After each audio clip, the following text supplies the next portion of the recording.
گھڑی جو ہے وہ تحفے میں آئی، اسے سستے داموں جعلی طریقے سے جو ہے وہ حاصل کیا، اس کے بعد اس کو بیچ دیا۔ اب ایک وہ دبئی کا تاجر ہے، وہ اس گھڑی کو جو ہے اور وہ پورا جو سیٹ ہے وہ اس کو آ کے دکھا رہا ہے، وہ کہتا ہے کہ یہ میں نے جو ہے وہ فلاں صاحب سے فلاں کے ذریعے سے جو ہے وہ خریدی ہے۔ تو یہ اس کا جو ایک اخلاقی پہلو ہے، میری نظر میں اس کی زیادہ ویلیو ہے، اور اسے عدالت سے جو ہے یہ ٹرائل میں یہ کیس ثابت ہونا چاہیے، اور یہ ثابت ہے 2 + 2 4 ہے، اس میں کوئی ثابت اچھا کرنے ران کے صاحب، لیے مگر اس میں prosecution بہت کو سارے کچھ تاخیری لمبی چوڑی بہت بات سے نہیں کرنی تاخیری حربے بھی ہوئے ہیں نا۔ آپ نے دیکھا کہ ہر جگہ پہ پہلے الیکشن کمیشن میں، پھر اس کے بعد ہائی کورٹ میں، سیشن کورٹ میں، ہائی کورٹ میں، پھر سیشن کورٹ کے اندر جو ہے، اور اب سپریم کورٹ میں فائنلی تحریک انصاف پہنچی ہے کہ اس کے اوپر کارروائی کو روکا جائے، کل عدم قرار دیا جائے فیصلوں کو۔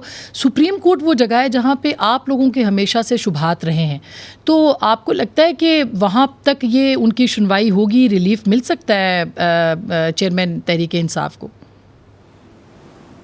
جی 100% مل سکتا ہے، ہر دفعہ وہاں سے ملا ہے۔ وہاں پہ کچھ لوگ ایسے ہیں کہ جن کی آڈیوز سامنے آنے کے بعد اب کوئی شک شبہ نہیں رہ گیا کہ ان کے رجحانات کیا ہیں، ان کے خیالات کیا ہیں، اور وہ کس طرح سے جو ہے وہ، یعنی اگر آپ مجھے بتائیں کہ عدالت کے فیصلے سے پہلے ایک دن جو ہے وہ کہا جائے کہ جی کل کو یہ فیصلہ آ جائے گا، اور اگلے دن وہی حرف بحرف وہی فیصلہ آ جائے، تو پھر اس کے بعد پھر کیا اعتماد رہ جاتا ہے، پھر کیا چیز رہ جاتی ہے؟ اگر میرا وکیل جو ہے وہ 2 دن پہلے کہے کہ جی میرے کیس میں کل فلاں عدالت سے یہ فیصلہ آئے گا، تو اس کے بعد پھر وہ عدالت کا فیصلہ تو نہ ہوا نا۔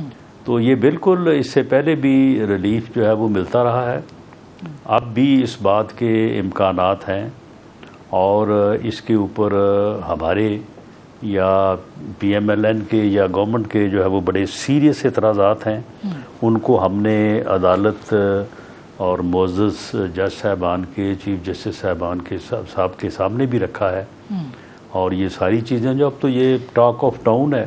لیکن ران صاحب اب دیکھیں نا، اب آرمی تو فیصلہ پہلے ہی پتا ہے کہ یہ بینچ بنا یہ فیصلہ ہوگا، لیکن اب آرمی ایکٹ کے تحت ٹرائل کا معاملہ ہو، جو کہ تحریک انصاف کے چیئرمین کے حوالے سے بات سننے کو آ رہی ہے کہ ان کے اوپر سننے کیا، بار بار آپ لوگ کہہ رہے ہیں کہ ہم کریں گے مقدمہ 9 مئی کے بعد دہشت گردی کا، ابھی تک مقدمات ہوئے ہیں لیکن دیکھا جائے تو اس پہ اوپر عمل درآمد میں دقت ہے۔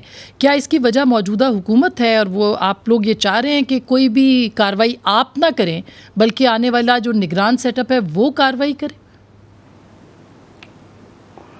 دیکھیں اس میں ہماری یعنی ایک اپنی سوچ ہے، ہم پولیٹیکل لوگ ہیں، ہم ڈیموکریٹ ہیں، ہم نے جمہوریت کی خاطر، ہم نے رول آف لا کی خاطر، ہم نے سویلین بالادستی کی خاطر ہم نے جو ہے وہ بڑی جو ہے وہ مشکلات برداشت کی ہے، بڑی سیکریفائزز جو ہے وہ دی ہیں، لیکن اس بدبخت انسان نے اس نے بٹھا دیا ہے، اس نے سویلین بالادستی کا خواب جو ہے اس بندے نے اس کو تباہ کر کے رکھ دیا ہے۔ اس آدمی نے ایسا موقف اختیار کیا کہ یہ سیاستدانوں میں سے اٹھ کے اس نے کہا کہ میں کھڑا ہوں، میں باقی تمام سیاستدانوں کو نیست و نابود کر دوں گا، میں ان سب کو سمندر برد کر دوں گا، میں ان کو مار دوں گا سب کو، میں نے کسی کو نہیں چھوڑنا۔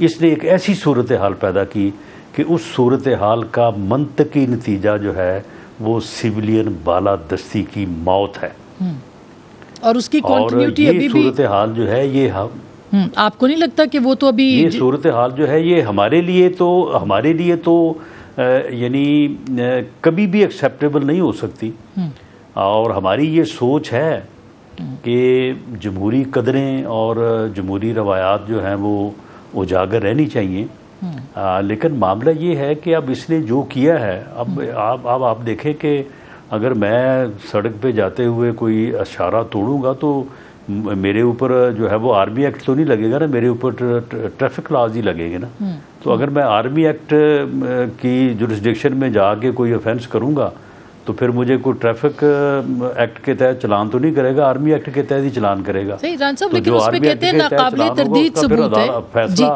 آرمی ایکٹ میں ہی چلنا، یعنی ملٹری کورٹ میں چلنا ہے نا. تو اگر کہتے ہیں کہ ناقابل تردید ثبوت موجود ہیں تو پھر کیا کون سی طاقت ہے جو روک رہی ہے کہ کارروائی کی جائے؟ کیونکہ اب تک تو جو ہے وہ کارروائی انیشیٹ نہیں ہوئی ہے سوائے مقدمات درج کرنے کے. نہیں، دراصل ہم یعنی ہمارا قومی مزاج یہ ہے کہ ہم ہمیشہ ہیسٹ میں ہی ہوتے ہیں، جلدی میں ہوتے ہیں. ہم چاہتے ہیں کہ بس فوری طور پہ جو ہے نا صبح کو کوئی چیز ہو اور شام تک جو ہے نا وہ اپنے انجام کو پہنچ جائے. معاملہ یہ ہے کہ یہ ایک ٹیکنیکل انویسٹیگیشن کا عمل ہے، اور اس میں کوئی ایسا تو ہے نہیں کہ ایک آدمی آپ نے کھڑا کر دیا، اس نے کہا کہ جی میں وہاں پہ کھڑا تھا، میرے سامنے فلاں آدمی نے دیوار پھلانگی، اس کے بعد انہوں نے تیل نکالا ہے، چھڑکا ہے، اور اس کے بعد انہوں نے آگ لگا دی. یہ لوگوں کو جس انداز سے، اب آپ دیکھیں کہ 2 دن پہلے ایک آدمی جو مین وہاں پہ آگ لگاتا پھر رہا ہے، اس کی آپ نے ویڈیو بھی دیکھی ہوگی، تو اب وہ ٹریس ہوا ہے اور اب وہ پکڑا گیا ہے، اس کے پھر والدین نے بیان بھی دیا ہے. تو یہ انویسٹیگیشن کا ایک بڑا ہی جو ہے وہ ٹیکنیکل اور جو ہے وہ ٹائم کنزیومنگ عمل جو ہے وہ اس وقت چل رہا ہے. اچھا، تو جیسے ہی یہ مکمل ہوگا تو اس کے بعد اس کا ٹرائل جو ہے وہ ملٹری سائڈ پہ شروع ہو جائے گا. باقی سول سائڈ پہ یا اینٹی ٹیررسٹ کورٹ میں تو خیر وہاں پہ جو چلان کچھ لوگوں کے پیش ہوئے ہیں اور ان کے معاملات جو ہے وہ انڈر ٹرائل ہیں. اچھا ران صاحب، اب آرمی چیف کے حوالے سے بھی سوشل میڈیا پہ کچھ چیزیں آئیں جس پہ کل پرائم منسٹر نے خود رسپونڈ بھی کیا، ٹویٹس بھی کیے، وزیر اطلاعات نے بھی بیانات دیے. کیا آپ کو لگتا ہے کہ یہ زیادہ کچھ اوور یعنی اگریسو قسم کی موو نہیں ہے پرائم منسٹر کی طرف سے کہ محض سوشل میڈیا کی جو اطلاعات ہیں اس کو بنیاد بنا کے ٹویٹ کر دیا جائے؟ یا آپ کے پاس انفارمیشن ایسی کہ کوئی آرمی چیف کے خلاف جو ہے باقاعدہ ان کا منصوبہ تھا کسی کا؟ یقیناً جو انفارمیشن پرائم منسٹر کے پاس ہوگی یا ہے وہ میرے اور آپ کے پاس تو نہیں ہے، اور وہ انفارمیشن یقیناً ایسی ہوگی کہ جس کے اوپر انہوں نے بات کرنا جو ہے وہ مناسب سمجھا. لیکن میری ذاتی رائے یہ ہے کہ اس قسم کی ہرزہ سرائی جو ہے، اس قسم کا جو ایک گھٹیا اور ملک دشمن بیانیہ ہے، اس کو جو ہے وہ بالکل نظر انداز ہی کرنا چاہیے. اس کے اوپر کوئی اتنی زیادہ توجہ دینا میری ذاتی رائے میں جو ہے نا وہ کوئی فروٹفل نہیں ہے. اس کی وجہ یہ ہے کہ یہ دیکھیں جو سوشل میڈیا کے اوپر جو بات ہے، اب نہ آپ اس کو پکڑ سکتے ہیں نہ آپ اس کو روک سکتے ہیں، اور پھر لوگ جو ہیں یہ باہر بیٹھے ہیں، یہ اس ملک کے اندر ہے نہیں، تو ان کی بات کو اہمیت دینا جو ہے یہ تو ایک طرح سے جو ہے نا وہ ان کی مدد ہو جاتی ہے. لیکن بہرحال اس میں اب کیا انفارمیشن ہے، کس حد تک ہے، کیوں ایسا کرنا مناسب سمجھا گیا، اس کے اوپر یقیناً جو ہے وہ بات ہوگی. اچھا ران صاحب، دبئی میں کچھ اہم ملاقاتیں ہوئیں اور میاں صاحب کی، زرداری صاحب کے ساتھ بھی مولانا کی بھی کچھ اعتراضات ہیں، لیکن ان ملاقاتوں میں پاور شیئرنگ فارمولا یا ڈائیلاگ کا آغاز، مختلف باتوں کے اوپر جو ہے وہ ظاہر ہے کہ معاملات سامنے سننے میں آیا کہ آئے ہیں. کیا اطلاعات ہیں سر، اور کیا مولانا کے تحفظات دور کر دیے آپ نے؟ دیکھیں، اس میں بنیادی بات یہ ہے کہ پی ایم ایل این کا یہ شروع دن سے یہ موقف رہا ہے، بلکہ اس وقت سے جب سے یہ ہوئی تھی اپنا vote of no confidence accept ہوئی تھی، پی ایم ایل این یا پی ایم ایل این کے قائد میاں نواز شریف کا اس وقت بھی یہ نقطہ نظر تھا کہ ہمیں فریش مینڈیٹ جو ہے وہ لینا چاہیے. اور اب ان کا اس بارے میں بڑی دو ٹوک ان کی اور بڑی واضح رائے ہے کہ ہمیں بر وقت الیکشن کی طرف جو ہے وہ جانا چاہیے. اسمبلیوں کو اپنی مدت جو ہے وہ پوری کرنی چاہیے، اور پوری کرنے کے بعد ہمیں الیکشن کی طرف جانا چاہیے. وہ 60 دن یا 90 دن والا مسئلہ جو ہے وہ ٹھیک ہے اپنی جگہ پہ، 90 دن ہو 60 دن ہو، وہ تو میکسیمم ڈیٹ ہوتی ہے نا. کوئی ضروری تو نہیں ہوتا کہ 90 دن آئے تو آپ نے جو ہے وہ 99 دن کے اوپر الیکشن کروانا ہے. وہ آپ جو ہے وہ 50 دنوں میں بھی کروا سکتے ہیں، 40 میں بھی، جب میرا خیال 54 دن کا ہوتا ہے شیڈول، وہ آپ پہلے دن بھی دے سکتے ہیں. تو اس میں جو دبئی میں بات ہوئی ہے تو اس میں میاں نواز شریف صاحب نے، جو میری ایک سوچ یا اسیسمنٹ یا اندازہ ہے، تو انہوں نے زرداری صاحب سے یہ بات واضح طور پہ کی ہوگی کہ ہمارا یہ ارادہ ہے. اور زرداری صاحب بھی اس کے بعد پوری طرح سے اس بارے میں ایک واضح لائن اختیار کی ہوئے ہیں. حالانکہ پہلے ان کے بیانات کچھ ایسے بھی تھے کہ جی دیکھیں گے کب الیکشن ہونے ہیں، کیسے ہونے ہیں، ہم چاہیں گے تو ہوں گے ورنہ نہیں ہوں گے. مولانا فضل الرحمان صاحب بھی تھوڑا اس بارے میں ان کی بھی جو ہے وہ رائے اتنی واضح نہیں تھی جتنی اب ہے. تو میرا نہیں خیال کہ اس کے علاوہ وہاں پہ کوئی پاور شیئرنگ کا فارمولہ ہوا ہے. نو پاور شیئرنگ، الیکشن ہوں گے، الیکشن کے نتیجے میں جو حکومت یا جو پھر پارلیمنٹ کی صورتحال بنے گی وہ پاور شیئرنگ والی بنتی ہے، وہ کولیشن والی بنتی ہے، وہ ون پارٹی اکثریت بنتی ہے، یہ تو اللہ جانتا ہے. تو اس کے مطابق جو ہے وہ پھر معاملات جو ہیں وہ طے ہوں گے. اچھا رانا صاحب، لیکن نگران سیٹ اپ کے اوپر تو بات ہوئی ہوگی. مختلف لوگوں کے نام جو ہیں وہ اس وقت سرکولیٹ کر رہے ہیں کہ کوئی کہہ رہا ہے کہ صحافی ہوں گے، کوئی کہہ رہا ہے کہ ٹیکنوکریٹ ہوں گے. IMF کی میٹنگز بھی ہوئی ہیں. تو آپ کے خیال میں اس کا فیصلہ ہو گیا ہے کہ کون نگران سیٹ اپ بنائے گا، وزیر اعظم ہوگا؟ میرا خیال ہے کہ اس کے اوپر مشاورت کا عمل جاری ہے، اور یہ حکومت اور اپوزیشن یا تمام جو سٹیک ہولڈرز ہیں ان سٹیک ہولڈرز میں مولانا فضل الرحمان صاحب بھی یقیناً ایک بہت اہم حیثیت رکھتے ہیں. آصف زرداری صاحب بہت اہم حیثیت رکھتے ہیں. اس کے علاوہ بھی کچھ اور لوگ ہیں جن کے سب کے میں نام اس لیے نہیں لیتا کہ کسی کا نام رہ نہ جائے. اور اس کے علاوہ بھی جو ہے وہ اس ملک میں جو ہے وہ سٹیک ہولڈرز ہیں جن کی رائے، جن کی ان پٹ جو ہے وہ بڑی اہم اور بڑی اہمیت کی حامل ہوگی. تو وہ عمل جو ہے وہ جاری ہے، اور اس عمل کے نتیجے میں جو ہے وہ کوئی فیصلہ ہوگا. میری اسیسمنٹ یہ ہے کہ اس وقت ضرورت اس بات کی ہے، نہ صحافی کی ہے، نہ سیاستدان کی ہے، نہ کسی اور کی ہے. اس وقت کسی ایسے اکانومسٹ کی ہے کہ کیونکہ اس وقت سب سے ہمارا کمزور پہلو جو ہے وہ ہماری اکانومی اور ہمارے جو حالات اس وقت اللہ اللہ کر کے بہتر ہوئے ہیں. IMF کے ساتھ معاہدہ ہونے جا رہا ہے اور اللہ کرے کہ وہ انجام تک پہنچ جائے یہ 12 تاریخ کو. تو میرا خیال ہے کہ ایک ایسے آدمی کی ضرورت ہے جو اکانومی سائیڈ کے اوپر جو ہے وہ زیادہ دسترس اور ایکسپیرینس رکھتا ہو. باقی چیزیں بھی ٹھیک ہیں، ان کی بھی ضرورت ہے اپنی جگہ پہ. اچھا ران صاحب، یہ بھی بتا دیں کہ اطلاعات آ رہی ہیں کہ میاں صاحب کو مشورہ دیا گیا ہے کہ وہ وطن واپس آئیں اور پروٹیکٹیو بیل کی بجائے خود کو سرنڈر کریں کورٹ کے سامنے، اور جیل جانے کو بھی وہ کہتے ہیں کہ وہ تیار ہیں. تو کیا 14 اگست کو میاں صاحب واپس آ رہے ہیں یا سپٹمبر میں آ رہے ہیں 16 کے بعد؟ کیا پلان ہے میاں نواز شریف کا؟ دیکھیں یہ سارے جو ہے نا، آپ کو پتہ ہے کہ پچھلے 2 سال سے 1.5 سال سے ہر کوئی دسمبر میں لا رہا ہوتا ہے ان کو، کوئی پھر اپریل کی تاریخ دے دیتا ہے، کوئی پھر بعد میں جون کی تاریخ آ جاتی ہے. یہ فیصلہ جو ہے یہ میاں نواز شریف صاحب نے خود کرنا ہے. ٹھیک، پارٹی انہیں یہ ریکویسٹ کر سکتی ہے، پارٹی نے یہ ریکویسٹ کی ہے کہ آپ الیکشن کے موقع پہ تشریف لائیں تاکہ پارٹی کو آپ لیڈ کریں. آپ ٹکٹ کی تقسیم کے مرحلے سے لے کے پارٹی کو کی جو کمپین ہے اس مرحلے میں پارٹی کو جو ہے وہ لیڈ کریں، سپروائز کریں. اس سے پارٹی بہتر پرفارم کر سکے گی. یہ پارٹی ریکویسٹ کر سکتی ہے، یہ ہم نے کی ہے، انفرادی طور پہ بھی کی ہے، اور انہوں نے پارٹی کو بھی اور انفرادی طور پہ انہوں نے کہا کہ بالکل ٹھیک ہے، میں اس بات سے متفق ہوں، میں انشاءاللہ تعالیٰ آؤں گا. اور کوئک لیکن انہوں نے آنا کس طرح سے ہے یہ اچھا یہ بات جو ہے یہ فیصلہ انہوں نے کرنا ہے، اور جس تاریخ کو آنا ہے یہ بھی انہوں نے کرنا ہے، اور یہ باقاعدہ اناؤنس ہوگا. اچھا، یہ باقاعدہ کم از کم 2 ہفتے پہلے جو ہے یہ اناؤنس ہوگا. ہمیں موقع دیا جائے گا، ہم اس کی پنجاب میں انشاءاللہ تعالی بھرپور تیاری کریں گے. اچھا اور ان کی جو رانا صاحب کوئک ایک جواب اور چاہیے جی، ایک کوئک اور جواب. یہ 4تھی دفعہ وزیر اعظم بن سکتے ہیں میاں صاحب؟ جی بن سکتے ہیں اور بننا چاہیے. بہت بہت شکریہ. رانا ثناء اللہ صاحب ہم سے بات کر رہے تھے.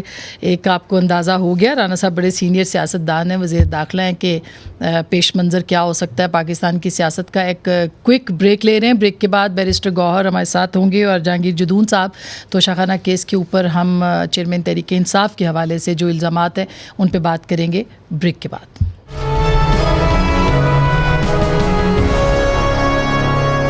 ویلکم بیک ناظرین، ایک دفعہ پھر آپ کو خوش آمدید کہتے ہیں. پروگرام کے اس حصے میں بیرسٹر گوہر علی ہمارے ساتھ موجود ہیں جو کہ تحریک انصاف کے چیئرمین کے وکیل بھی ہیں، اور جناب جہانگیر جدون صاحب جو کہ ڈپٹی اٹارنی جنرل بھی ہیں. بہت بہت شکریہ آپ کی تشریف آوری کا آپ دونوں کی. لیکن بیرسٹر صاحب پہلے یہ بتائیے گا کہ توشہ خانہ کو اب ظاہر ہے کہ 12 سے اس کا ٹرائل ہے، آپ سپریم کورٹ میں بھی گئے ہیں، اس فیصلے کو بھی چیلنج کریں گے. کیا آپ کو لگتا ہے جو آج کا فیصلہ تھا اس میں ایک لفظ استعمال کیا گیا ہے کہ احتساب سب کا ہونا چاہیے، اور خاص کر کے فراڈ کے معاملات کا، تو لگتا ہے ایسے ہے کہ یہ انویسٹیگیشن اب جو ہے وہ چل پڑیں گی؟ دیکھیے، پہلے تو انشاءاللہ انویسٹیگیشن نہیں چل پڑے گی. یہ تو ایک ٹرائل کے لیے کمپلینٹ ہے جو الیکشن کمیشن نے بھیجا ہے، اور جج صاحب نے جو آبزرویشن اس میں دی ہے یا ایون ڈیورنگ دا ٹرائل دی ہے، we take very strong exception to, کیونکہ یہ سرے سے فراڈ کا کیس ہی نہیں ہے. اور یہی تو ہمارا ریزن ہے کہ ہم نے جب کرمنل ریویژن فائل کیا بیفور اسلام آباد ہائی کورٹ، اسلام آباد ہائی کورٹ پہ کے آرڈر پہ ہمیں بڑی ریزرویشنس ہے، اور اسی کی وجہ سے ہم سپریم کورٹ گئے. لیکن ڈسپائٹ آور ریزرویشن اسلام آباد ہائی کورٹ نے یہ ضرور ہولڈ کیا تھا کہ جج صاحب نے ہماری سبمیشن کو برش اسائڈ کیا اور سنا نہیں ہے، اور جج صاحب کو واپس بھیج دیا تھا کہ آپ اس کا ان سائڈ لائن پہ کریں. یہ کیس سرے سے فراڈ کا ہے نہیں. یہ صرف اور صرف یہ کیس ہے کہ کیا توشہ خانہ کے آئٹم وہ ڈسکلوز ہو گئے تھے، اس میں کلیئر ہوئے تھے کہ نہیں. الیکشن کمیشن نے بھیجا ہے اور ان کو کہا ہے کہ آپ اس کمپلینٹ کو کہیں، اور ایویڈنس کے حساب سے آج تک ایز آف ٹوڈے تو اس کے ایویڈنس کو انہوں نے کبھی ٹچ نہیں کیا ہے. یہ تو دو لیگل ایشوز ہیں. نمبر 1، ہم نے یہ آج بھی دلائل نہیں دی. دیکھیں، وہ دلائل نہ دینے کی ایک ریزن ہے. یہ کیس ٹینٹیٹیولی فکس تھا 8 تاریخ کو. 8 تاریخ کے لیے جس وقت فکس تھا، کورٹ نے all of a sudden supplementary order کے تھرو اس کا اناؤنس کر لیا آرڈر اسلام آباد ہائی کورٹ نے. اسلام آباد ہائی کورٹ کے سامنے 3 ریویژن تھی، اور وہ ابھی 5 تاریخ کے لیے آرگومنٹس کے لیے فکس تھی. اس لیے ہم سپریم کورٹ گئے کہ بتائے کہ جب ہمارا کیس آرگومنٹس کے لیے فکس تھا تو اوور نائٹ کیسے ایک سپلیمنٹری آرڈر آتا ہے کہ ہمارا ایک پارٹ کا فیصلہ ہو گیا. اس لیے ہم نے عدالت سے استدعائی کی تھی کہ آپ نے اس کیس کو رکھا تھا 8 تاریخ کے لیے. 5 کو آپ کو آرڈر ملا، 6 کو آپ نے ہمیں بلایا. سینئر کاؤنسل بزی ہے، اس کی پریسنگ فیملی انگیجمنٹس تھی پہلے سے، کیونکہ ہمیں نہیں پتا تھا یہ کیس ہو رہا ہے. ہم نے فقط ان کو اتنی ریکویسٹ کی کہ آپ کے پاس ہائی کورٹ کے آرڈر کو اگر فائنل بھی سمجھے تو آپ کے پاس 12 تک ٹائم ہے، کائنڈلی ہمیں 10 کو سنیں، اور 10 تک آپ ہمیں ٹائم دیں. 10 کو ہم سنیں. لاسٹ ٹائم 3 اپلیکیشنیں تھیں، آپ نے فوراً ایک دن میں فیصلہ کیا. اس مرتبہ بھی جج صاحب نے صرف 15 منٹس کے اندر اندر فیصلہ اناؤنس کیا. ہم نے جج صاحب کو کہا کہ آپ ہمیں صرف ٹائم دے دیں آج تک، اور جب ہم اپنے آرگومنٹس کریں گے آپ کمپلیٹ کر لیں. میں اس کے اوپر بالکل کرپٹ پریکٹسز کا بھی چونکہ کہا تھا کافی زیادہ، یہ الیکشن کمیشن نے کہا تھا کہ یہ بدعنوانی ہے، یا وہ بدعنوانی وہ اس طرح کہ بدعنوانی کو اس طرح کہ الیکشن لاز میں اگر آپ اپنے ایسٹس کو ڈکلیئر نہ کریں تو اس کو بدعنوانی کہتے ہیں. ہمیں یہ کہا گیا کہ آپ نے توشہ خانہ کے لیے گئے آئٹم ڈکلیئر نہیں کیے تھے. پورا ریکارڈ الیکشن کمیشن کے سامنے رکھا تھا ہم نے، اور الیکشن کے سامنے ڈسکلوز کر کے یہ کہہ دیا تھا کہ یہ آئٹم ہم نے لیے تھے، میرے پاس آئٹم نہیں تھے، اور آئٹم کی پوری ڈیٹیل انکم ٹیکس ڈاکومنٹس میں بھی فائل ہے، اور آپ کے سامنے یہ اس کی جو پروسیڈز ہے وہ بھی اکاؤنٹوں میں درج ہے. اور الیکشن کمیشن اب یہ جہانگیر صاحب ایک تو کریکشن ایڈوکیٹ جنرل تھے، میں نے پتہ نہیں ڈپٹی اٹارنی جنرل آپ کو بنا دیا، لیکن بہرحال یہ جو بات گوہر صاحب کہہ رہے ہیں، وہ کہہ رہے ہیں ہمیں دلائل کے لیے یہ مناسب وقت نہیں ملا، ہمیں نہیں دیا گیا، اور بڑی جلدی میں لگتا ہے کہ یہ فیصلہ. اور اسلام آباد ہائی کورٹ نے 8 دنوں کا کہا، 8 دنوں سے پہلے یہ فیصلہ بھی آ گیا. آپ کو کیا لگتا ہے وجہ کیا ہے؟ معذرت کے ساتھ گور صاحب بڑے اچھے بندے، لیکن میری جو ڈفرینس اوپینین یہ ہے کہ یہ جب انہوں نے کمپلینٹ بھیجی، سارٹ آف سمری ٹرائل ہوتا ہے، چیزیں ڈٹرمن ہے کہ یہ ہوا ہے، یعنی کمیشن کے، یہ بھی کمیشن میں بھی وکیل تھے. تو اس کے بعد دیکھنا جتنا کیس ڈیلے ہو رہا ہے نا، 7 مہینے تقریباً ہو چکے ہیں، آج دن تک عمران خان پیش نہیں ہوئے. کورٹ نے باہر کہا جی آپ آئیں چارج فریم کریں. اگر یہ ریسٹ نہ ہوتے چارج کبھی بھی فریم نہیں ہونے تھے. میں نے کافی چینل نے پہلے بھی بات کی ہے. یہ دیکھیں، اب ان کا، میں نہیں کہتا کہ ان کا رائٹ ہے، لیکن دیکھیں تھوڑا سا پروسیس کو چلنے تو دیں نا. ان کا شروع سے یہ رہا ہے کہ اب دیکھیں آپ اس کے مقابلے میں نواز شریف کا کام کریں، 9 بجے کورٹ میں پہنچنا، 9:15 بجے آنا، 9:30 10 11 اتنا کورٹ کے ساتھ انہوں نے کوپریشن کیا ہے. آپ ہسٹری میں دیکھیں کوئی پرائم منسٹر سر کوپریشن نہیں کر سکتا کورٹ کے ساتھ. ان کا یہ ہے کہ جب ان کو پتہ چل جائے کہ کیس میں چلیں، میں مثال کے طور پر زیوم کر لیتے ہیں کیس میں جان نہیں ہے، تو آپ کوپریٹ کریں، کیس ختم کریں. کتنا ٹائم لگتا ہے نا اس کو ایکسپیڈائٹ کریں نا، فیئر ٹرائل کریں. توقع نہیں ہے، وہ کہتے ہیں کہ ہمیں فیئر ٹرائل کی توقع نہیں. ایک سمری چیز ہے، سارا کچھ آیا ہوا ہے الیکشن کمیشن کی وجہ سے. دیکھنا ہے جی انہوں نے کنسیلمنٹ آف وہ کیا ہے، جو انہوں نے اسٹیٹمنٹ آف اکاؤنٹ دی ہے، اس میں کوئی ہیرا پھیری کی ہے نہیں کی ہے. کتنے ٹائم کا کام ہے، کوئی انہوں نے ایڈیٹر سارے چیزیں وہاں پہ انہوں نے بڑی ٹائم لیا. الیکشن کمیشن کے اندر بھی اس کیس کا بڑا ٹائم لگا ہے. اس کے بعد ایک چیز ڈٹرمن ہو گئی کہ آپ نے کنسیلمنٹ کی ہے، اور کورٹ کو ہے کہ آپ، اب انہوں نے 2 پوائنٹ پہ، ایک تو انہوں نے کہا جی ایتھورائزیشن نہیں تھی، اور دوسرا کہا کہ ٹائم لمٹ پہ. انہوں نے آج جو 18 پیج پیج کی ججمنٹ دیا جج صاحب نے, انہوں نے دونوں جو کوسچنس تھے ان کو ایڈریس کیا کلیکٹیولی کہ جی ایتھورائزیشن یہ کرتے ہیں پریکٹس ہمیں پتہ ہے کہ مثال کے طور پر ایک بندے نے وکالت نامہ پہ سائن نہیں کیے تو بعد میں وہ ڈیفیکٹ جو ہے کیوریبل ہے. میں اس میں تاخیری حربے کیوں, ہاں یہ دیکھیں نا, یہ 20 ستمبر 20 میں یہ ایک صحافی لے کے جاتا ہے یہ معاملہ, اس وقت سے لے کے اب تک ہر کورٹ ہر جگہ پہ, یعنی یہ سادہ سی بات ہے, رسیدیں موجود ہیں, ہر چیز موجود ہے, آپ کہہ رہے ہیں انکم ٹیکس گوشوارے ہیں, وہ پیش کیوں نہیں کرتے؟ دیکھیں وہ دو چیزیں, جہاں تک وہ اس کا ذکر ہے کہ جی ایک صحافی لے کے گیا تھا, وہ تو ایک سپریٹ کیس تھا, وہ فیڈریشن کے خلاف نہیں, وہ ابھی بھی موجودہ حکومت نے بھی نہیں دی تھی, موجودہ حکومت نے بھی نہیں دی تھی, ان کے پاس بھی آیا تھا, ورنہ خان صاحب تو نہیں.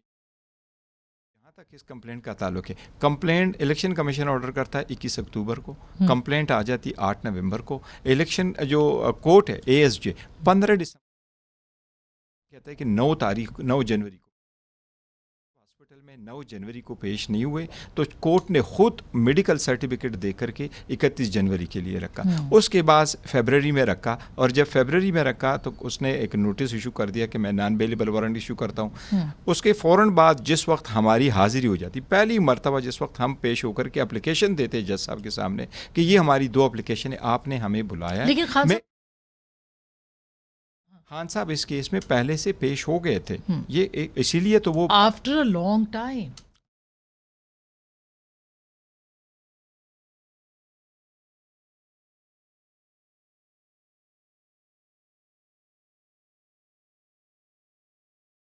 ہماری 2 اپلیکیشنیں آتی ہیں. 2 اپلیکیشنوں پہ جب فیصلے کا وقت آیا تو ایک جج سے دوسرے جج کو انہوں نے خود ٹرانسفر کروایا.